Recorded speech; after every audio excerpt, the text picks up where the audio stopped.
Hello everyone, आज हम जानने वाले हैं सिंधुताई सपकाळ के जीवन के बारे में, कैसी उनकी जीवनी रही है। तो सिंधुताई सपकाळ, इनका जन्म जो है वो 14 नवंबर 1948 को महाराष्ट्र के जो वर्धा नाम का एक जिला है, वहाँ के नवरगांव नाम के एक छोटे से गांव में हुआ था। इन्होंने अपनी जो स्कूल का जो इनका समय था, तब 10 या 12 साल की जब थी ये, तभी इनका जो बाल विवाह कर दिया गया था। बाल विवाह ही कहा जा सकता है इसको। तो 10-12 साल की जब वो थी, तो उनसे 20 साल के बड़े व्यक्ति के साथ में उनका उनका विवाह कर दिया गया था। उनके विवाह के पश्चात उनके 3 बेटे हुए। जब चौथी बार वो प्रेग्नेंट थी, और तभी उनके पति ने उन्हें घर से बाहर निकाल दिया, वो भी कुछ कारणों की वजह से। तो घर से बाहर निकाल देने के बाद उन्हें घर में रहने के लिए कहीं जगह नहीं मिली। उनकी जब वो अपनी माँ के पास गई, तभी उनकी माँ ने भी उनको स्वीकार नहीं किया। तो इस हालत में वो उस टाइम 9 महीने की प्रेग्नेंट औरत थी, और उम्र उनकी कम थी। जब वो 20 साल की थी, तभी उनका चौथा बेबी होने वाला था। तो उम्र कम होने की वजह से तब उन्हें और उनकी बच्ची के लिए कुछ ऐसा सेफ्टी रहने के लिए कुछ घर नहीं था। तो वो अपना जो जीवन यापन है वो रेलवों में, दिन भर वो रेलवे में रहती, रेलवे की जो गाड़ी है वहाँ पे रहती। जब टीसी आकर टिकट पूछता, तो वो एक डिब्बे से दूसरे डिब्बे में चढ़ जाती। इस तरह उन्होंने अपना जीवन वहाँ पे व्यतीत किया। रात के अंधेरे में कहीं कोने में जाके छुप जाती, ताकि खुद वो सेफ रह सके और अपनी बच्ची को भी सेफ करा सकें, और ताकि लोग उनको देख ना सके। यहाँ से उनका जो जीवन है वो स्टार्ट होता है। उन्हें फिर वो महसूस होता है कि ऐसे कितने सारे अनाथ बच्चे हैं जिनको एक माँ की ज़रूरत है, जिनको एक सुरक्षित जगह की ज़रूरत है।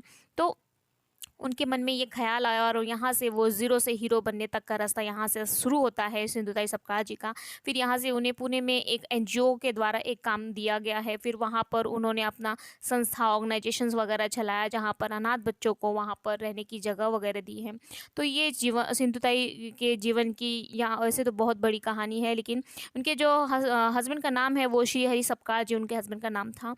और उसके बाद वो 1 से लेकर 2, 2, 3, 4 ऐसे हज़ारों बच्चों की माँ बन गई। उनको सिंधुताई सपकाळ जी को जो माई कह के बुलाया जाता है, ताई कह के बुलाया जाता है, उनको महाराष्ट्र की मदर तेरेसा इस नाम से भी पुकारा जाता है।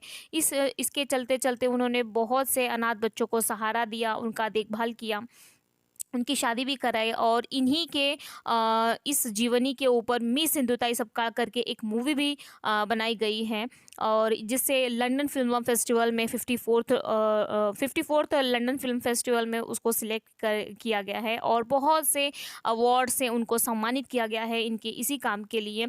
जब व्यक्ति के पास कुछ नहीं होता है, तो भी वो व्यक्ति कितना कुछ कर सकता है।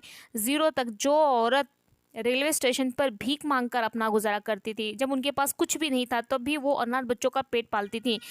यहाँ तक कि ये भी कहा कि कब्रिस्तान में जो जलती हुई लाशों पर उन्होंने रोटियां बनाकर उन बच्चों का पेट भरा है। फिर उनकी जब बेटी हुई, तब भी उन्होंने अपने अनाथ आश्रम में न रखते हुए कहीं और दगड़ू शेठ हलवाई के यहाँ उनके ट्रस्ट में उनको रखा गया। उनकी बेटी को खुद से अलग किया, क्योंकि वो चाहती थी कि कहीं भेदभाव न हो पाए, क्योंकि उनकी खुद की बेटी रहेगी तो वो ज़रूर दूसरे बच्चों के साथ में भेदभाव हो जाएगा। इसलिए उन्होंने खुद को अपनी बेटी से अलग कर दिया। इतना त्याग करने वाली औरत थी सिंधुताई सपकाळ। इन्होंने बहुत से परोपकार किए, और ऐसे सिंधुताई सपकाळ का पुणे के महाराष्ट्र में 73 साल की आयु में उनका हार्ट अटैक की वजह से देहांत हो गया है। 4 जनवरी 2022 को वो अनंत में विलीन हो गई। तो ऐसे सिंधुताई सपकाळ के लिए A2 motivation with current affairs की तरफ से उनको शत शत नमन।